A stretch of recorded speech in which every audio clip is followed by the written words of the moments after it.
Wesh les gens, c'est Frioshi. J'ai encore changé de nom de chaîne parce que voilà quoi. Mais bon bref, revenons à la vidéo. Le sujet d'aujourd'hui, c'est mon top 10 des personnes manga les plus badass. Bon sur ce, let's go.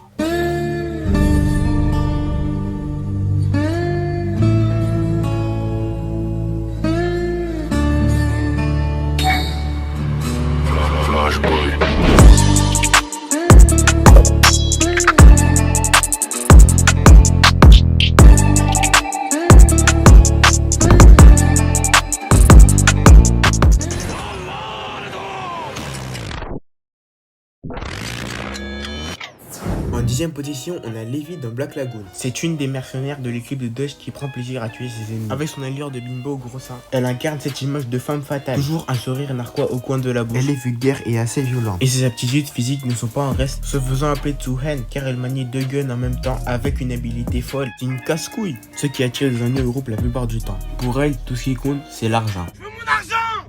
Je veux mon fric! Et c'est pour ça que je la mets en 10ème position. En 9ème position, on a Seijuro Hashin dans Hachid 21. Comment faire un top 10 des persos les plus badass sans y incorporer Seijuro Hashin? Shin est un personnage très dur envers elle-même. Lorsqu'il fait face à une défaite, il s'auto-inflige des entraînements difficiles les uns après les autres pour punir sa faiblesse et effacer cette dernière. Il ne vit que par le foot US et reconnaît facilement une personne plus par ses aptitudes que par son apparence physique. Il est reconnu comme étant le meilleur joueur lycéen japonais. Shin est un personnage froid qui ne parle que quand c'est nécessaire. Le discours inutile ne l'intéresse pas. Un bouc comme ça sur un mec les meufs, c'est pas son délire. Exactement, ouais.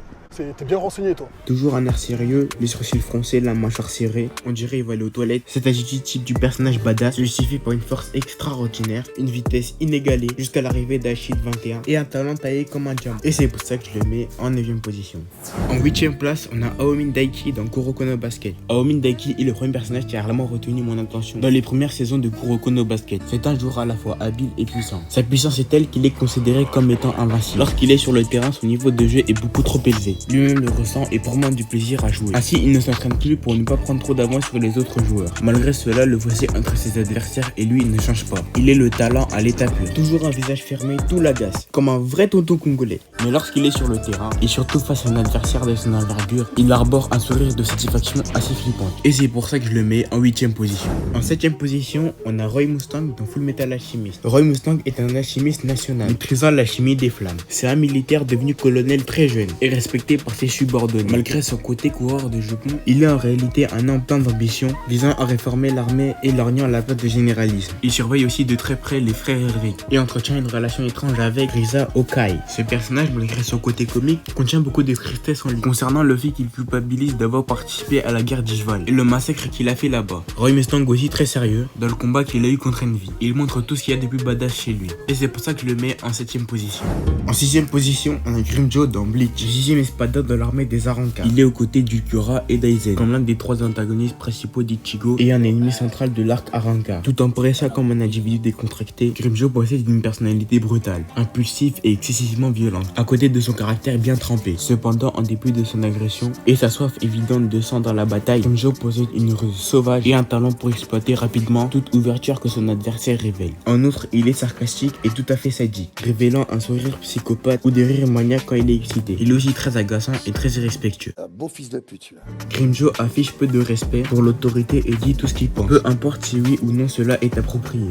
Rien à foutre. Et ça, c'est badass. Et c'est pour ça que je le mets à la 6ème place.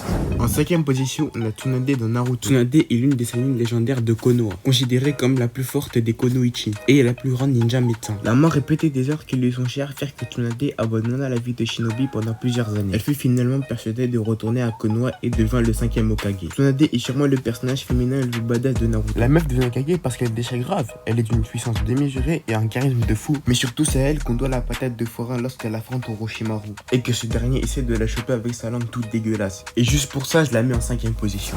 En 4ème position, on a Zoro dans One Piece. Est-ce que les mots sont réellement utilisés? Roronoa Zoro est un personnage aux allures froides et sérieuses. Le créateur de la série l'a comparé d'ailleurs à un requin. Lorsqu'il se bat, Zoro reste toujours sérieux, concentré et focalisé sur sa victoire. Son attitude rappelle d'une certaine façon le Bushido des samouraïs japonais. Il est le seul dans l'équipage dont on voit l'entraînement sur le navire dans le but de devenir plus fort. Il fait beaucoup d'exercices, pompes, haltères gigantesques, articulations, au point de les continuer même quand il est grièvement blessé. Il a peur de très peu de choses et possède une tendance à être prêt à tout pour remplir ses objectifs. Quitte à se trancher les jambes pour se libérer d'un piège, ou encore trancher une de ses cicatrices pour que son adversaire cesse de le torturer en attaquant ce point faible. Personnage complètement badass, un top 10 n'aurait pas été possible sans lui.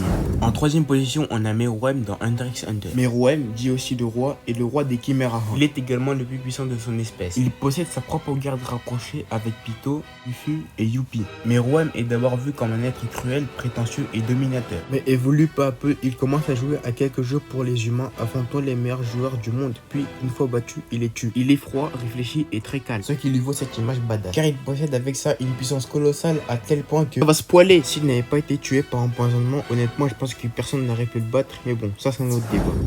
En deuxième position, on a Doflamingo de One Piece. Doflamingo est un antagoniste très dangereux de la série. Il est surtout charismatique et emblématique. Il est présenté comme l'un des 7 grands corsaires et un guerrier hors pair. On le découvre à Dressrosa comme un individu sanguinaire et puissant. Il élabore un plan pour créer des frites du démon artificielles. Son pouvoir lui permet de manier des matières avec des fils, si bien qu'il façonne des combats incroyables. Il peut utiliser les 3 formes du haki. Il joue un rôle majeur dans son univers, principalement grâce à son influence et ses relations. Son extrême arrogance, sa conception du monde font de lui un perso beaucoup trop badass. Et c'est pour ça que je le mets en deuxième position. En première position, on a Dio dans JoJo's Bizarre Adventure. Dio, véritable rageux de la famille Joestar et grand méchant de la partie 1 et 2 de JoJo's Bizarre Adventure, il reste le méchant le plus badass que nous ayons vu. La famille Joestar en aura bavé. Ennemi juré de Jonathan Joestar, donc dans la première partie, il deviendra un vampire par accident provoqué du fait des études sur un masque anti. Il tuera alors le père de Jojo et finira par tuer le héros et prendre possession de son corps au cours de l'aventure. Il reviendra ensuite harceler l'arrière-petit-fils de Jonathan, Jotaro Kujo, dans la troisième partie. Il fera apparaître un pouvoir appelé le stand chez certaines personnes et regroupera ces personnes sous sa coupe. Son stand personnel s'appelle